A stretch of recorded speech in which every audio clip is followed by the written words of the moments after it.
A couple of things, if I could do it all over again, I would do it all over again, but I can't.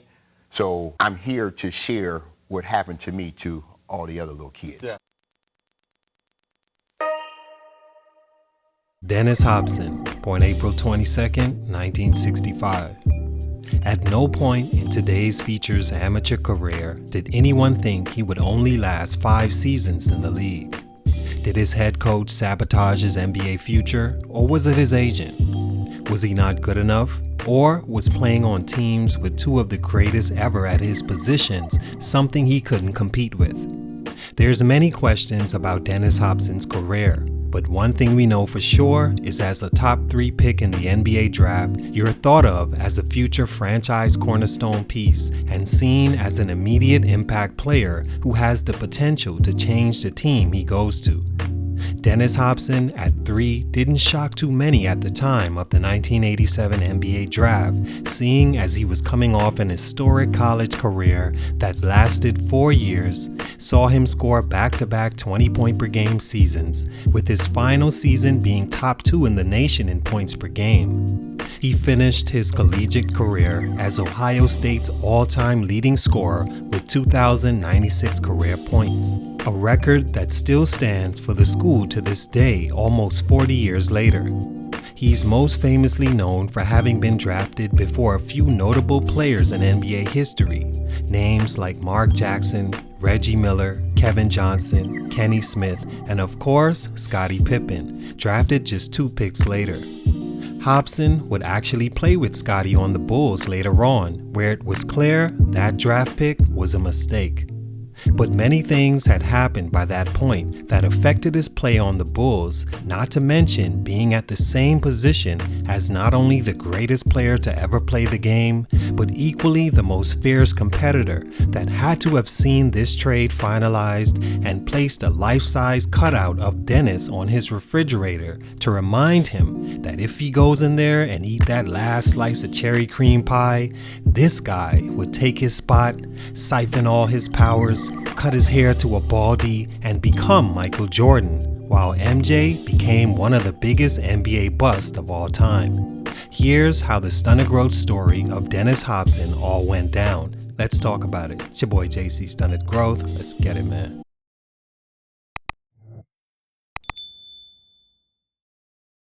Hopson was a 6'5" shooting guard small forward from Toledo, Ohio that by all accounts was a star in high school.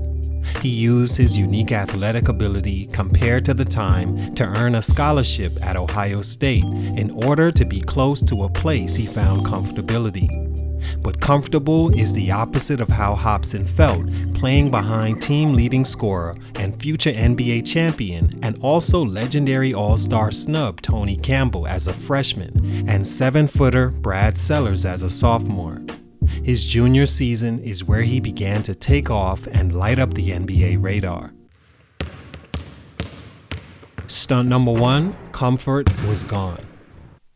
The toughest thing to do as a basketball player is to play in a situation where you're not comfortable. Of course, when you're a talented amateur, you can overcome that uncomfortable environment and still make it to the highest level, but it takes a lot of focus and work on the player's part to ensure that happens. As a Buckeye, Hopson was as comfortable as can be. By his senior season, he was clearly the best player on the team, with Brad Sellers off to the NBA. With the implementation of the three-point shot in 86-87, Dennis Hopson showed he could make the adjustment, and it helped him put up top 2 scoring averages at 29 points per game, 8 rebounds, and 41% from 3 on 5 attempts a game. As the hometown kid that was as athletic as can be, Hopson shot at will on an Ohio State team that made it to the NCAA second round and lost by just 3 points to number 1 seeded Georgetown.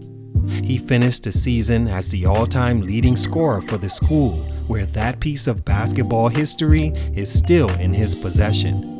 He was a 6'5", seasoned college player, athletic ability comparable to any player of the era, and confident he could turn that success into a star on the next level. which is why the New Jersey Nets, needing to shore up their injury-prone backcourt, reached as high as 3rd overall to select him. Dennis got his first taste of how uncomfortable playing off the bench could be with the amount of guys ahead of him at the shooting guard and small forward position, along with small but crucial elements like a deeper three-point shot that over his career he was never able to figure out. In just year 2 though, he began to show promise that the Nets didn't draft a bust, and with a little more time and freedom, he could become a solid scorer if nothing else for the team. He averaged almost 13 points a game in his second year, starting 36 games compared to 19 as a rookie, and upped that to near 16 points a game in year 3, with a few key players traded or leaving the team prior to the 89-90 season.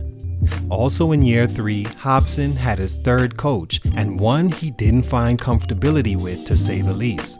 He and head coach Bill Fitch never saw eye to eye and didn't get along at all, as he says, as the coach didn't believe in him being the team's long-term solution, even with him being the team's leading scorer. Behind Fitch's blessing, he was led to his 2nd growth stunt. Me and Bill Fitch, we didn't see eye to eye. We didn't get along at all. Stunt number 2, being traded to the Chicago Bulls. Bill Fitch and the New Jersey Nets decided while his stats were great as trade bait, they weren't what the team expected of Hopson and felt it'd be best to trade him. That's fine, trades are a part of the business, but Hopson himself feels where he was traded was the direct result of the deteriorated relationship he had with Coach Fitch as the reason he was sent to the absolute worst situation he could find himself in. One of Hopson's biggest struggles as a player was not being in an environment he was comfortable and had a significant role on the team as he was used to prior to the NBA. He wanted to be a star and live up to his high draft pick expectations, but was hopeless on his new Bulls team with an established Michael Jordan coming off 4 straight seasons averaging 30 or better.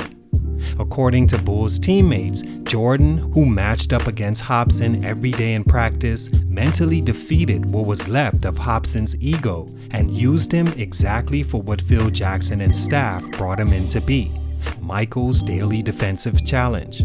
They wanted Michael to be challenged every day in practice by a guy similar in height and athletic ability to pressure Michael every drill. 2-on-2, 5-on-5, 3-on-3, and Jordan knew the plan and took advantage of it every day. So much so that one time Hopson got the best of Mike in practice and won the game, leading to his teammates carrying him on their shoulders to the locker room as if they'd just win the NBA Finals. We all know how practices must have been for Hopson after that. At small forward, you also had Scottie Pippen, who was coming off his first of 7 All-Star appearances and picked 2 spots after Dennis, who I'm sure also relished the opportunity to dominate the underachieving new acquisition as well, to show him personally that that pick was again a mistake. Although he won a championship with Chicago that season, he knew personally that him being traded there was a huge stunt in his growth. If you look back, I averaged a little over 4 minutes a game in Chicago, which was difficult for me. Where does Dennis Hopson's minutes come from? They don't. Stunt number 3, not signing the Sacramento deal. Just 2 games into his 2nd season with Chicago and only 5 minutes total, Hopson was happy when the Bulls agreed to a trade that sent him west to the Sacramento Kings and far away from the mental drain playing on the Bulls was. With Sacramento, things were still not perfect as he was only seeing 18 minutes per game, playing full-time off the bench behind Lionel Simmons and Mitch Richmond. In his 18 minutes, he was instant offense, scoring 10 points a game for the Kings, who valued Dennis and wanted him to have a future with the organization. Of course, another very important aspect to success as a professional athlete is choosing the right agent. According to Hopson, in hindsight, he learned that's something he didn't do. You see, after the 91-92 season, Dennis Hopson would not play another game in the NBA, As he says, it was all because his agent wanted to hold out for more money in negotiations with the Kings, to which the Kings called their bluff and removed the offer made to Hopson from the table. This resulted in him taking more than the Kings were offering to go play in Spain. He would become, also as he says, trapped in the overseas system and becoming a forgotten thought for NBA teams. He played from '92 to 2000 all over Europe as his NBA career was officially a thing of the past. He now realizes that that was the wrong decision and blames his agent every chance he gets for the quote, bad advice. All in all, Dennis Hopson was lucky to have done all that he has in the game of basketball and accomplished achievements you can only dream of. Being the best on an NCAA team, drafted top 3 in the NBA, leading an NBA franchise in scoring, playing on a team with Michael Jordan and learning from his greatness, and winning an NBA championship. No, it wasn't the ending he hoped for, but it's more than a high percentage of basketball players will ever get, and that's a blessing. But for these reasons, his growth was stunted. It's your boy JC, Stunted Growth, and I'm out. And I think that kind of hurt me too, Sacramento. Okay, I had guaranteed money on the table, didn't have the greatest of guidance from my agent, but went overseas. Now I'm landlocked.